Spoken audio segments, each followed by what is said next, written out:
Excellences, Monsieur le Président de la République et chef de l'État, s'agissant particulièrement de la question de changement de la Constitution, le collectif des gouverneurs de province soutient à l'unanimité cette démarche car cette Constitution comporte beaucoup de faiblesses. Il nous revient à tous, en tant qu'acteurs engagés, de faire preuve de détermination et de collaboration pour accélérer la mise en œuvre des initiatives prévues dans le cadre du PDL 145 territoires. Je considère ce programme comme une opportunité singulière de transformer la réalité socio-économique de l'arrière-pays en apportant des solutions durables et adaptées aux besoins des populations locales.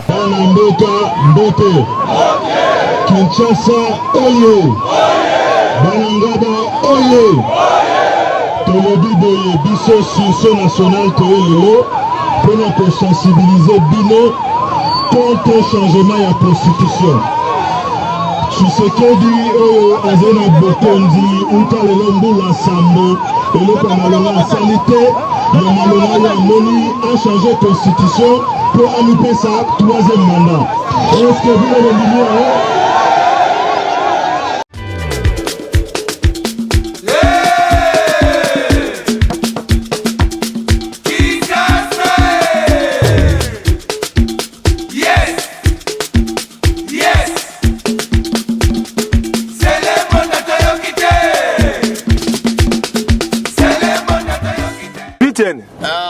Omeli boni ne sali oboye. Na meli zododo. Omeli zododo putain. Na mela ngo. Omela ngo.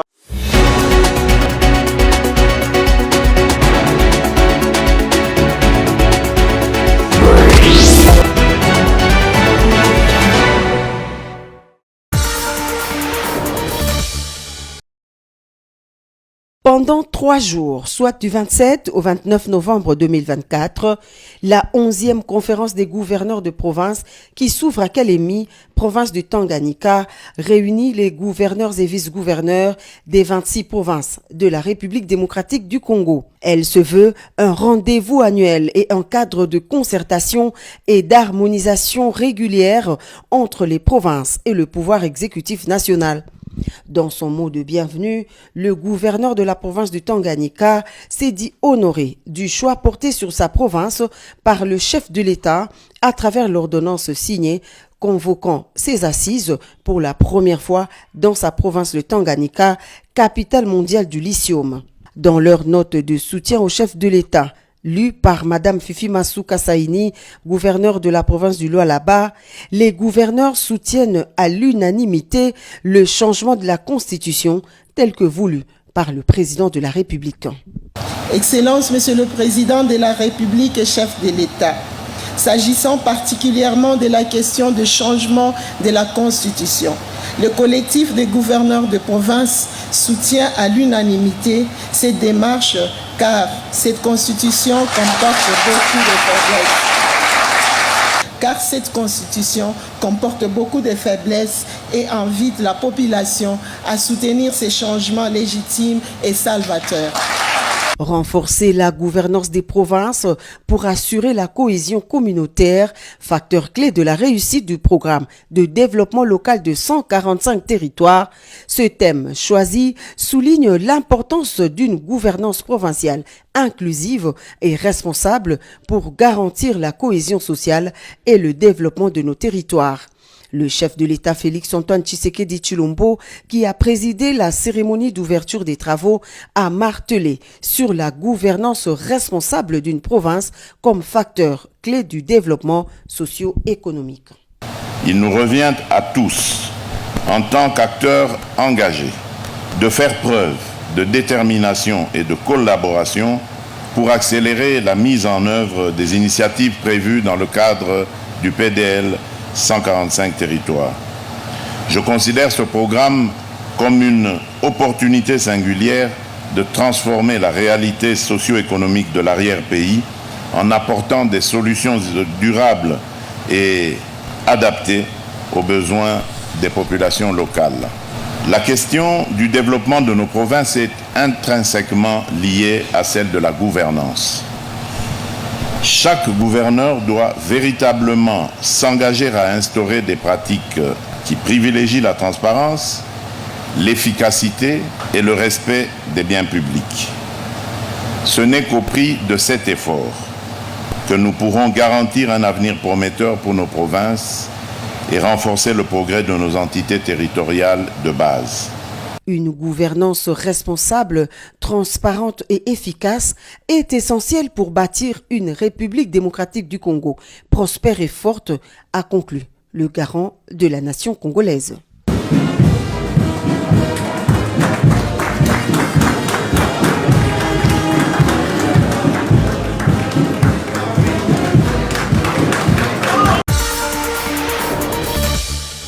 De l'État. S'agissant particulièrement de la question de changement de la Constitution, le collectif des gouverneurs de province soutient à l'unanimité cette démarche car cette Constitution comporte beaucoup de faiblesses.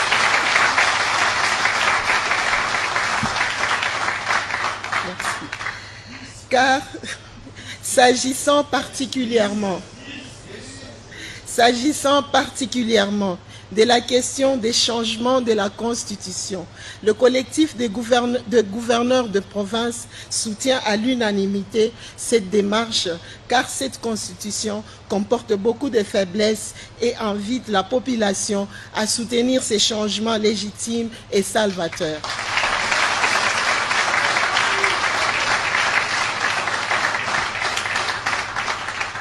Pour terminer, nous ferons nôtre les résolutions issues des présentes assises et prenons l'engagement de veiller à leur...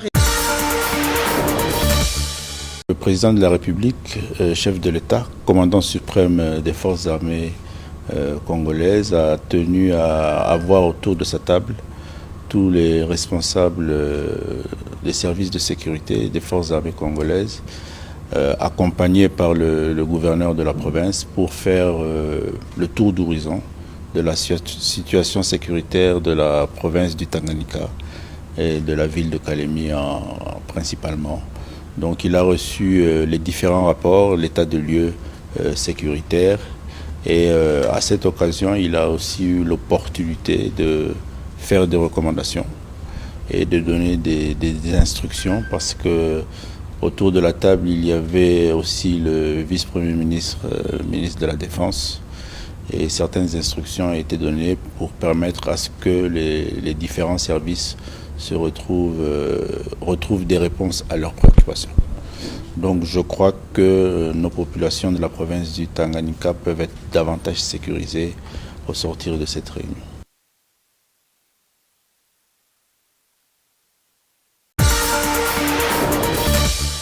Le vice-premier ministre, ministre de l'Intérieur, Sécurité, Décentralisation et Affaires coutumières a présenté ce mercredi 27 novembre à Kalemi, chef-lieu de la province du Tanganyika, le rapport d'évaluation du niveau d'exécution des recommandations de la 10e session de la conférence des gouverneurs des provinces au cours de la 11e session de la conférence des gouverneurs après son ouverture par le président de la République, Félix-Antoine Tshisekedi Tshilombo.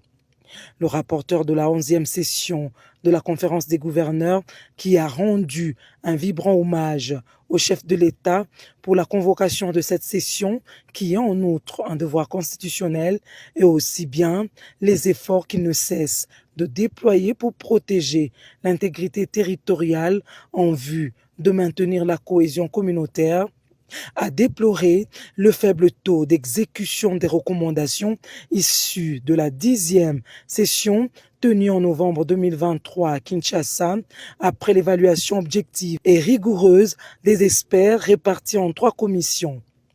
De la commission sécuritaire, politique, administrative, juridique et culturelle, en passant par celui socio-économique et financière, sans oublier celle de la reconstruction et infrastructure.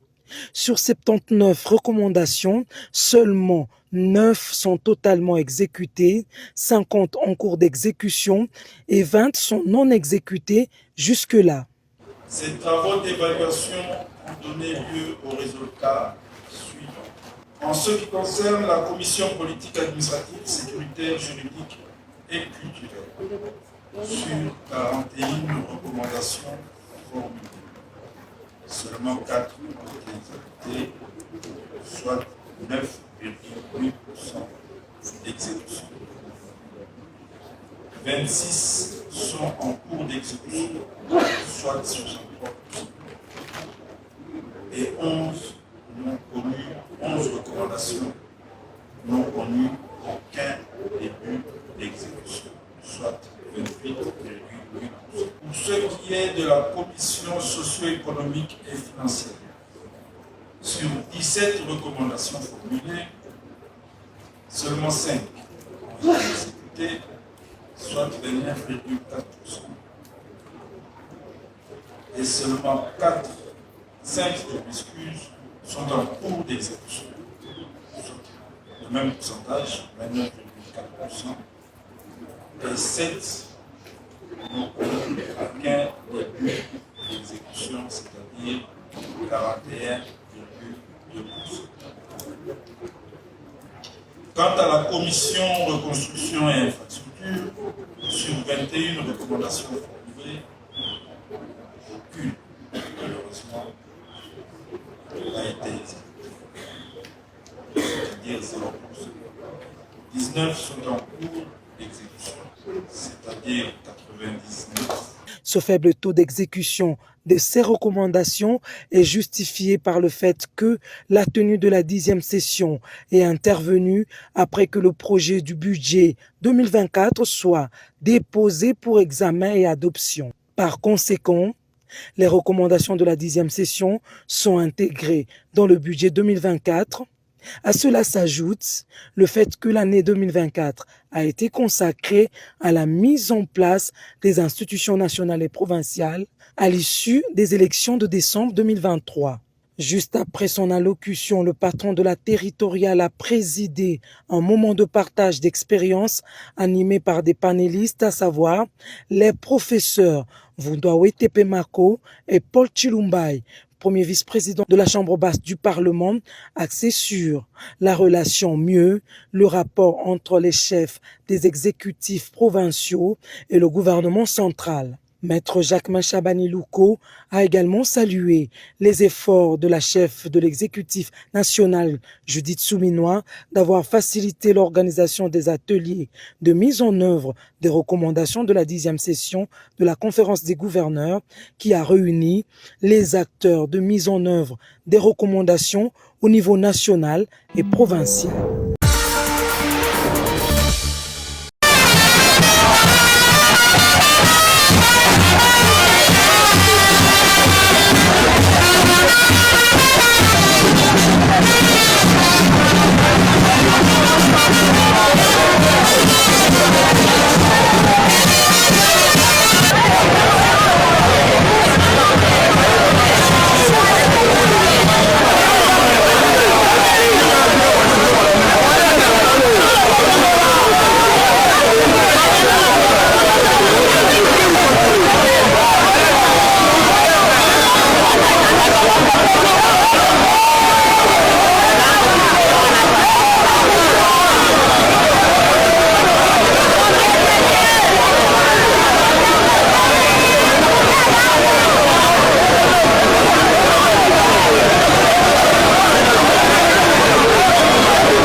mboka mbote.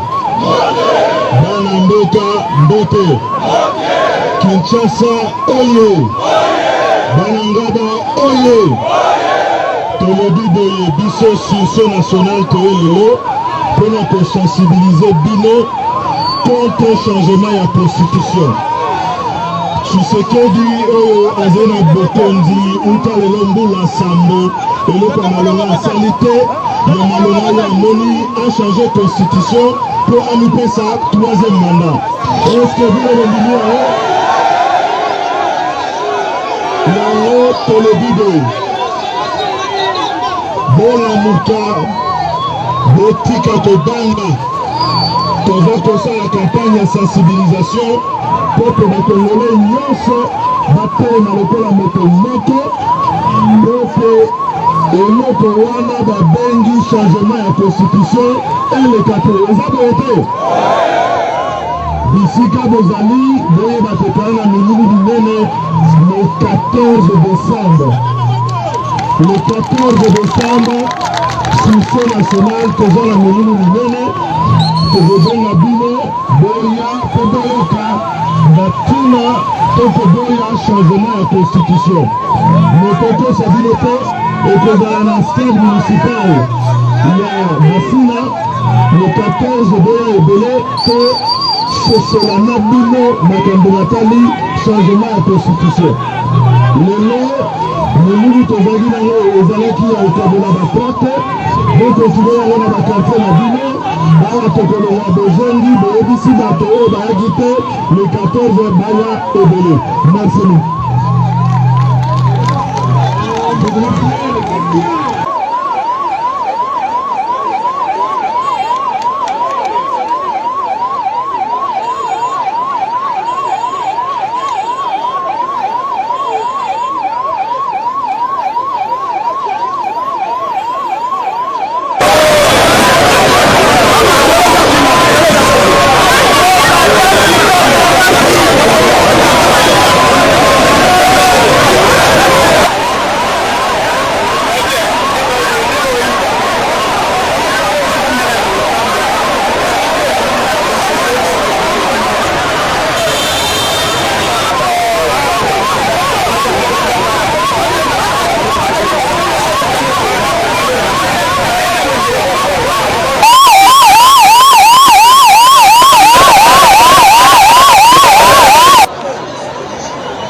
C'est depuis 2018 que ma famille, à savoir mon épouse et moi-même, nous avons eu cette idée de mettre en place une structure qui s'appelle WIDAL. WIDAL qui n'est rien d'autre que l'ensemble des initiales de nos enfants. W, Winer, qui est notre fille aînée. I, Isaac, c'est mon fils. D, Davina, ma fille. Et L, c'est Luando. Donc c'est un assemblage pour montrer un engagement familial. Mais nous, on a dit, notre façon d'exprimer notre amour envers les autres, en leur apprenant, bien entendu, à pécher, c'est de créer... D'abord, on a commencé avec des formations professionnelles, où des gens ont bénéficié de beaucoup de formations, dans l'entrepreneuriat, on a intervenu dans la santé, on a intervenu dans la jeunesse, mais il y a toute une école d'excellence qui s'appelle Widal School, qui se trouve à Mbandaka. Aujourd'hui, à la maternelle, les enfants parlent l'anglais, vous pouvez le vérifier. À la maternelle, à Mbandaka, bien sûr, les enfants montent sur des bus scolaires. Les enfants se familiarisent aux nouvelles technologies avec des tablettes, ils ont les anciens sur des tablettes, ils ont l'apprentissage à l'informatique, je dis bien à Mbandaka. Et pour couronner tout cela, nous avons estimé qu'on ne peut pas parler développement, on ne peut pas parler changement si on n'investit pas dans l'homme. Et qui dit investir dans l'homme, c'est d'abord la science. Parce que la science, c'est le socle de tout. Ce Congo grand que nous rêvons demain ne pourra jamais venir si les Congolais n'est pas instruit suffisamment, si on n'a pas assez de cadres. Je sais qu'il y a beaucoup d'universités, mais nous, WIDAL, ce groupe des universités WIDAL, nous voulons nous spécialiser, comme on le dit, dans l'université verte. Le vice-premier ministre, généralement les gouverneurs de province adressent des motions de soutien au chef de l'État. Et aujourd'hui, il y a eu un fait nouveau. Les gouverneurs ont formulé une motion d'adhésion à la réforme de la Constitution. Est-ce que la conférence des gouverneurs était le lieu indiqué pour pareille déclaration? Bon, de principe, de telles activités, que ce soit au niveau national, même dans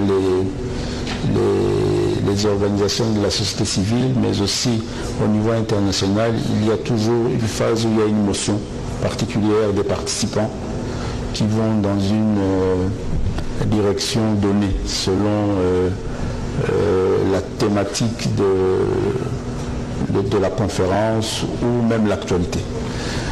Ici, si vous faites bien attention à cette motion, elle est revenue sur plusieurs faits en soutien au président de la République par rapport à son action.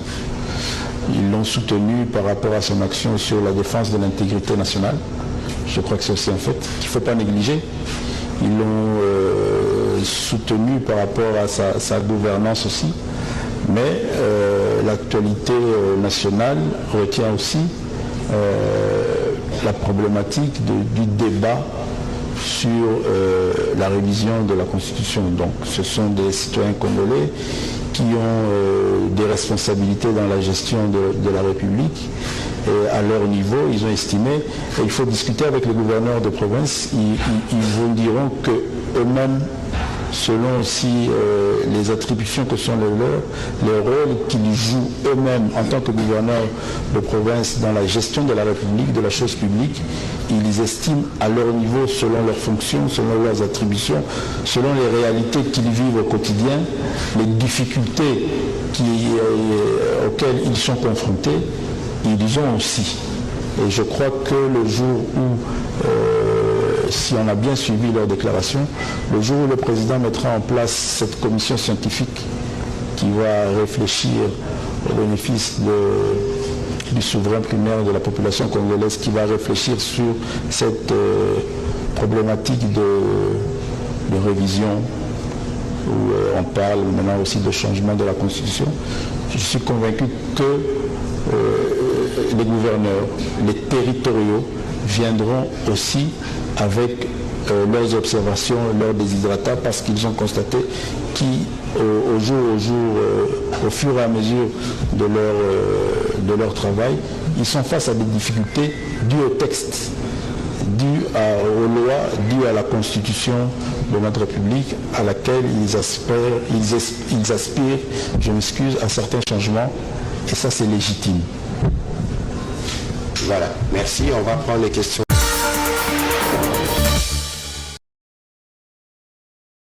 Cette cérémonie d'audience solennelle et publique marquant la rentrée judiciaire à la Cour d'appel du Congo central, à laquelle a pris part le vice-gouverneur de province Prosper Ntelantambidila, représentant le chef de l'exécutif provincial en mission officielle. Plusieurs autres personnalités politico-administratives, militaires, policières et judiciaires y ont également marqué leur présence, dont le chef de différents offices de Matadi. Dans sa mercuriale, le procureur général près la Cour d'appel du Congo central, Célestin Chichibanji Bangouma, a rappelé les missions et actions du ministère public en sa qualité comme partie principale en matière de droit public. De son côté, le premier président de la Cour d'appel du Congo central, Bekanga Ilanga, a rappelé les circonstances ayant occasionné les retards avec lesquels s'est déroulée cette cérémonie de la rentrée judiciaire prévue initialement à la fin du mois d'octobre. Conformément aux dispositions de l'article 64, alinéa 2 de la loi organique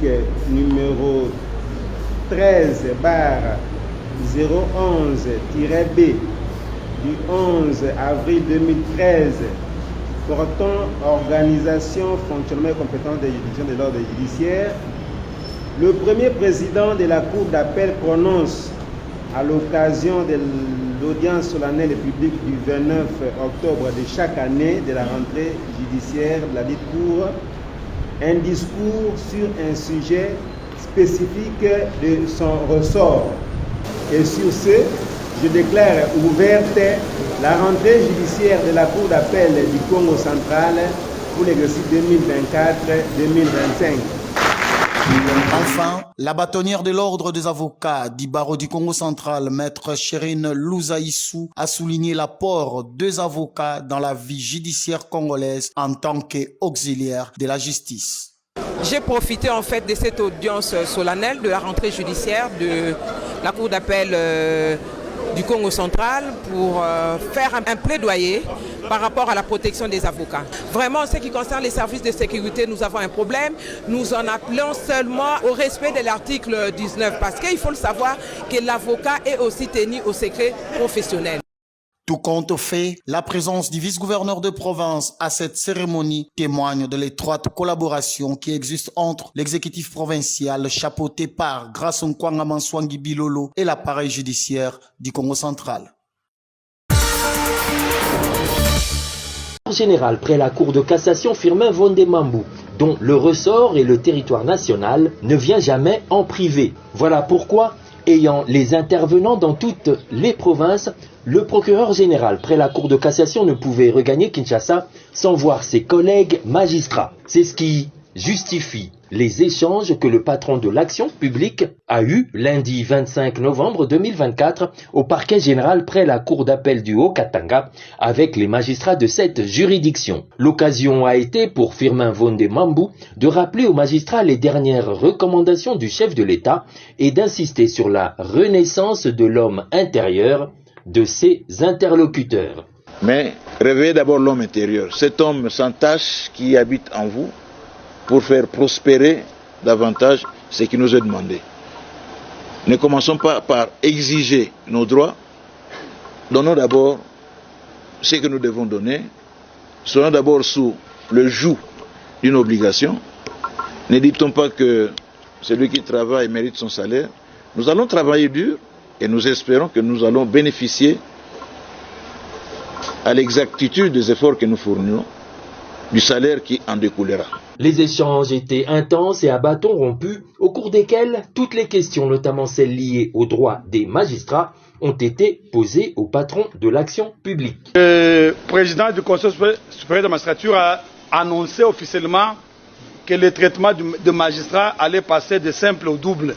Et depuis lors, il n'y a aucun signal, aucune communication.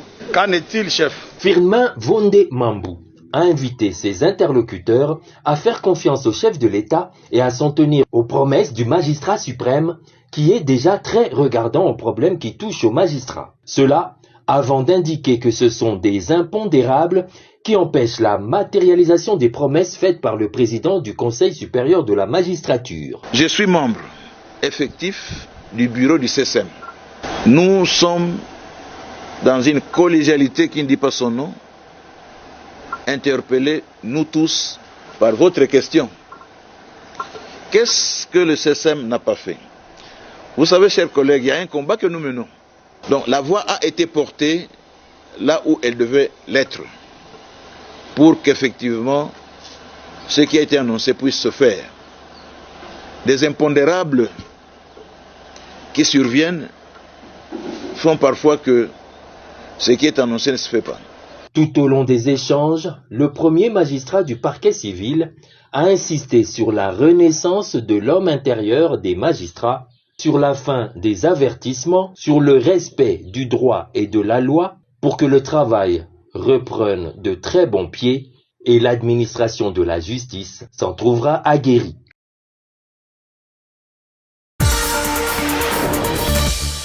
naza mwana botemela kitambo nakona kitambo natangi na Saint Georges primaire natangi na Saint Georges secondaire na 6 na teni awa ça fait 2 mois na sala te azaki restaurant et ba buki biso restaurant balongoli ba otiango station so de voir que ba station awa Saint Georges bana batangaka école pesa awa ya secondaire so donc basali pena botozan na banda kosala te mama kasa akota makambo akota pena makambo pena to aposa station awa ezala te station a pena ezala te bazong sande za terrain na biso to aposa pena terrain na biso zonga awa biso na kitambo o to poli awa to tangi na ba Saint Georges to zaka na Veledom eza no la patrimoine ya commune na kitambo pe ya comment na ya Congo mobimba station na kati ya stade eza impossible ko kozala to yebi ba tension ezalaka na kombabale match pe ko bimisa loyenge awa essence station ziki ba école eza pembeni bandako eza pembeni yango biso kitambo na force roto za na mona maloba toza lango to tiki charge nyonso et pas maman Akasia boyende mdalali na minute chef ya mabele tu ya Congo yende mdapesa autorisation la mabele ya Congo la dame da omisport dans la balle dans la judo dans la karaté dans la nzango elle va se passer belé mais ça je vais pour la chef de l'état Fachi Beton biso jeunesse ya Kitambo ta kata Kitambo to aka na deux terrains Veledom na terrain STP mais plus de 6 quartiers to sanganaka na terrain moko pour nous promouvoir jeunesse batike la biso Veledom la biso ndenge ezalaki na butu to na moyo na zakana bino elongo ola la mukakala bino na lala kana bino bino la kase bazali ko bongisa stade ne ba yebisa ngai mais tango ba ko alerter ngai na ndenge to na muninga na ngai ministre ya urbanisme et habitat to ko tala to ko comprendre que ezaki na mambo bongisa stade te za rocha station service babi la voix du peuple c'est la voix de Dieu. Fachi Beton papa mokonza mboka azalaka na dogme na ye message ne moko ezaka le peuple donc peuple ne mokonzi et ayoki mbela na bino alobi que oyo nyonso mbala oyo ezala na Kisasa to na province akowanda koya kosala ba désordre na ba construction anarchique to ya koya ko respecter ba normes ya ba zone non édificandi to ya ba emprise ya l'état moto wana kokutana na rigueur ya loi na kati ya mboka oyo toza na kati ya jungle te faut mutu nyonso to a respecter mibeko ya mboka et ndenge toza awa ngai na moninga na ngai ministre ya urbanisme tozali mandaté pona ko faire respecter mibeko ya mboka lokola bino boboyi awa pour des raisons évidentes que awa station ekozala na kati ya stade T boye baketo ko bunda elongo na bino pe to ko ngola station na kati ya stade awa et to ko senga na bato oyo baza osala mosala wana to ko benga bango to ya koyebisa bango to lendisa bango ke so bengo so mbongo na bino misolo na bino bokende koluka na bazondo ezali beaucoup plus aéré pona kotia station pe boluka mbongo na bino okozwa mbongo te au détriment ya vie ya sécurité ya population ya bana Kitambo. Merci beaucoup. Nous venons de signer des engagements avec les directeurs exécutifs de l'AFT.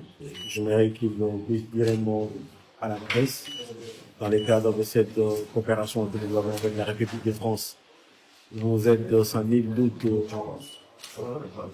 maître de ce que nous sommes en train de faire, parce que nous sommes en train de nous orienter dans la mise en œuvre du programme d'action du gouvernement. Et le premier axe de ces programmes, c'est la stabilité du cadre macroéconomique qui passe par la meilleure gouvernance de nos finances publiques, qui sont dans les premiers piliers, plus d'emplois, plus de pouvoir d'achat. Et dans ce cadre, nous avons une coopération qui est en train de laisser cette lettre de noblesse. Pour cette raison, je vous invite les directeurs à exprimer un mot pour dire à la presse ce que nous venons de faire. Merci Monsieur le Ministre. Nous venons de signer de nouveaux accords de financement entre l'Agence française de développement et la République démocratique du Congo qui visent à appuyer les réformes économiques dont vous venez de parler, également le développement urbain durable de la ville de Goma. Ces deux accords font partie des engagements qui ont été pris entre la France et le Congo de développer leur coopération bilatérale qui représente aujourd'hui un volume de ressources qui atteint 550 millions d'euros. Ça fait partenariat entre la France et le Congo, généré par l'AFD, un des plus dynamiques dans la région et probablement aussi sur l'ensemble du continent. De nombreux scandales continuent et continueront de défrayer la chronique. Projet de 100 jours ayant occasionné plus de 700 millions de dollars américains sans des résultats concrets et compatibles sur le terrain. Projet dit Tchilégelou, sans aucun lendemain, mais qui ont consommé plusieurs millions de dollars américains. Projet de l'université de Mbujimaï, avec plus de 30 millions de dollars, sans aucun bâtiment sur le terrain.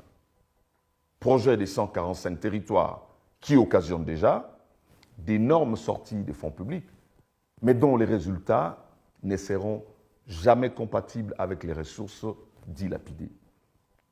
Projet de jeu de la francophonie qui a occasionné plus de 350 millions de dollars américains, un cas patent où le dépassement n'a donné lieu à aucune forme de sanction. Les dépenses y afférentes ont été exécutées sur toute la ligne en violation flagrante de la chaîne de la dépense. Et j'en passe, les cas sont nombreux. Alors que l'exercice réel et obligatoire de la redevabilité aurait permis de faire usage rationnel des ressources publiques en les investissant dans l'amélioration des conditions de vie de la population, notamment en créant des infrastructures de base indispensables à l'attractivité des investissements, tant nationaux qu'étrangers.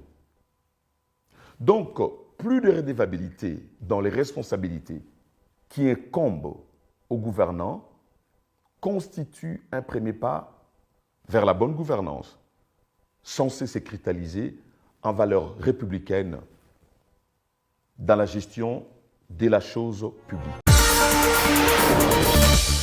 Dénoncé par les habitants de la commune de Kintambo, un chantier de construction d'une station-service de la société pétrolière Engen au stade Vélodrome a été fermé par le gouvernement. La ministre d'État, ministre des Affaires foncières à Kassabandoubou Lambongo et son collègue de l'urbanisme et habitat Crispin Badou ont effectué une descente ce jeudi dans cette municipalité. Les sportifs de cette commune qui étaient contents de voir la délégation gouvernementale sur terrain. Pour la ministre d'État, ministre des Affaires foncières, sur ces fonds, il n'y a aucun titre et ajoute que le gouvernement a pris des mesures fortes pour lutter contre les constructions anarchiques sur les emprises publiques ainsi que les zones non édificantes. Il faudrait déjà que l'on sache que nous sommes dans un pays régi par des lois. Et il faut comprendre également que nul n'est au-dessus de loi, la République. Et nous sommes tous soumis au respect strict des lois de la République. Il faut également noter que le gouvernement a pris des mesures fortes pour lutter contre les constructions anarchiques, les emprises publiques de l'État, ainsi que le non-respect des zones non édificantes. Et donc, nous sommes là pour établir l'ordre établi par les lois de la République.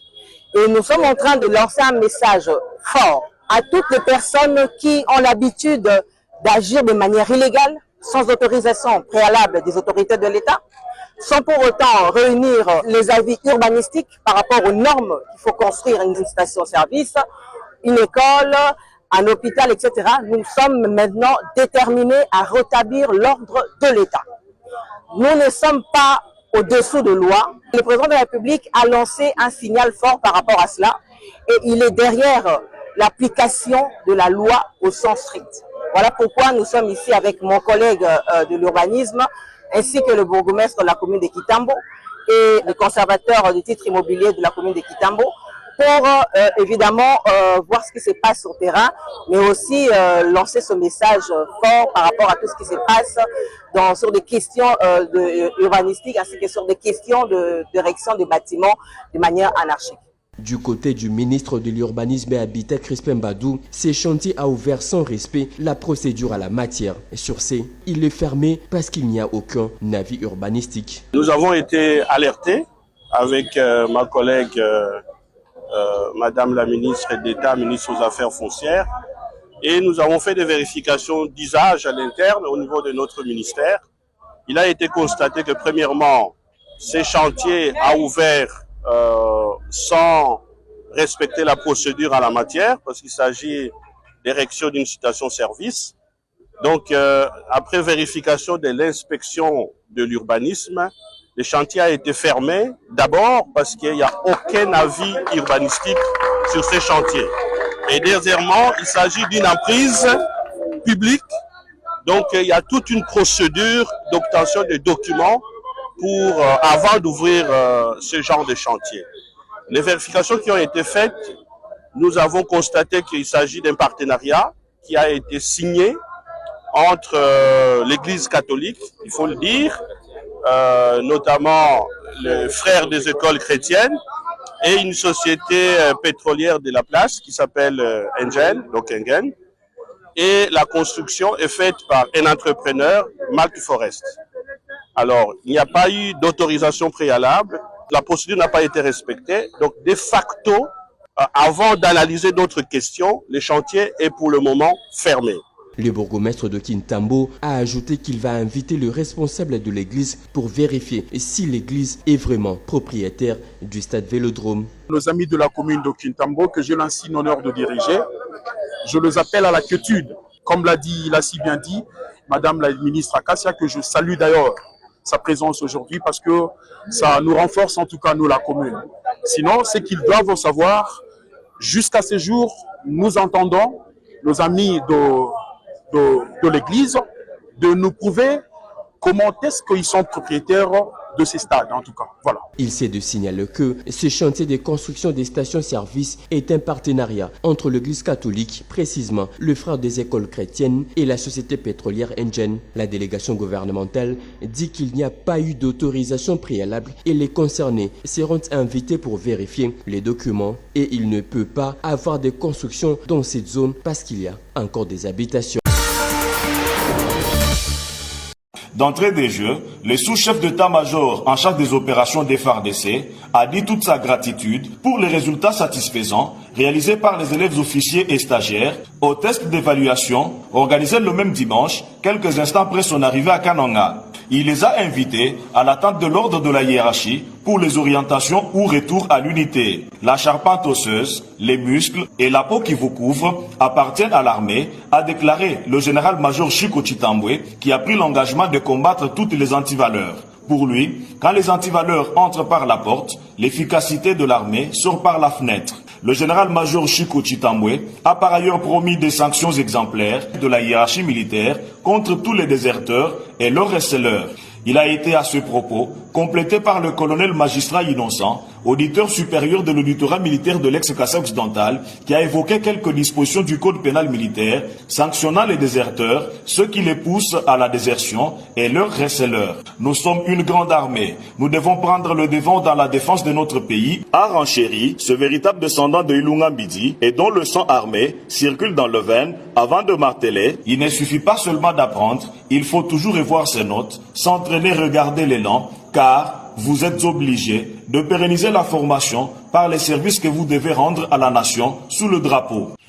La volonté du commandant suprême c'est de pacifier notre pays et de fluidifier. C'est pourquoi il s'est investi lui-même à débourser beaucoup de moyens pour que nous puissions bien faire notre travail. Et pour y arriver, il faudra de l'amour. L'amour d'un militaire envers la patrie ne se déclare pas seulement. Mais l'amour devait se manifester. Il nous faut de preuves d'amour envers notre patrie. Bientôt, vous aurez le droit de décider sur certaines situations. Par vos ordres, vous aurez à tuer, à faire tuer, pour l'intérêt de la nation. Nous sommes une grande nation avec beaucoup de potentialités. Et nous sommes aussi une grande armée. Nos ancêtres ont combattu dans différents pays d'Afrique. Une femme de au Tchad, Togo, nous avons aussi combattu du côté de l'Éthiopie, je pense. Mais aujourd'hui, sur notre propre sol, que nos frères sont malmenés. Ça montre qu'il y a un problème que nous devons résoudre. Notre armée a connu des grands généraux. Ce pays qui a vu naître le général Maï, le général Molamba, le général Moussa Mabé, c'était des généraux courageux. Moi-même qui vous parle, je suis descendant de Mongadi. C'est-à-dire que les sang qui coulent dans le Bénin portent la mention militaire. Il a en outre reconnu qu'il y a des problèmes à régler pour arriver à atteindre les objectifs de la formation. Dans leurs interventions, les participants à ce briefing ont soulevé quelques préoccupations qui ont trouvé des réponses dans la salle. Il est de noter que le commandant secteur opérationnel Grand Kassai, le général Massoudi Hassan Espérant, le commandant de l'académie militaire, général Pouchateo, l'auditeur supérieur du Kassai occidental, le colonel magistrat innocent, et le commissaire provincial de la police nationale congolaise PNC Kassai central, le général Léon Bassa, ont pris part à ce briefing qui s'est clôturé par la visite guidée des installations de l'académie militaire de Kananga.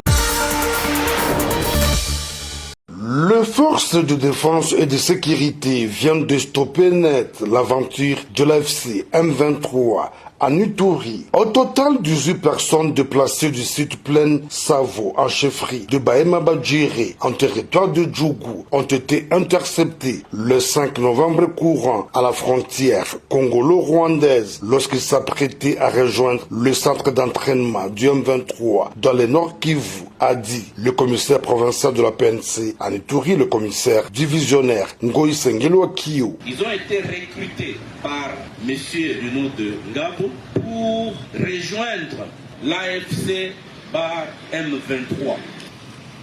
Il faut signaler que dans ces recrutements, l'âge n'est pas observé.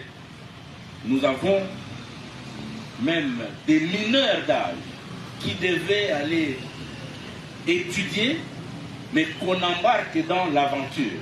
Voilà l'entreprise criminelle pour toujours déstabiliser l'Ituri, déstabiliser la République démocratique du Congo. Cette arrestation confirme davantage la détermination du gouvernement de la République à défendre son intégrité territoriale, indique le gouverneur militaire et commandant des opérations à Ituri. Peuple iturien, je fais appel à vous. L'heure est grave, qu'on ne vous trompe pas.